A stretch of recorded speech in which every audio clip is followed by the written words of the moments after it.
Даярдың жаймасымен жаппасай жасайтын боламыз. Ал кеттік, онда табамызға майымызды құйып, етімізді, пиязымызды, сәбізімізді салып, жақсылап қуырып, картошкамызды саламыз. Одан кейін болгар бұрышынан қызыл, жасыл, чеснок, тұз және де цинказдың томат пастасын қосып, жақсылап араластыратын боласыздар.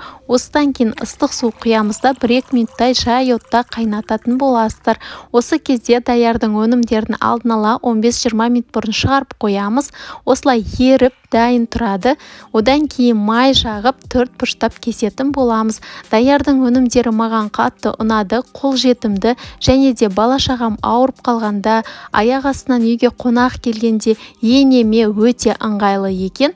Маған қатты ұнады, көбірек заказ беретін боламын келесіде. Сіздер де осылай заказ беріп, өздеріңіз алдын ала жұмыстан келе жатқанда тамақ жасауға кереметтей. Қараңыздар, ешқандай езілген жоқ. Подливтің бетіне салып алдым. Осымен менің жаппасайым дайын болды.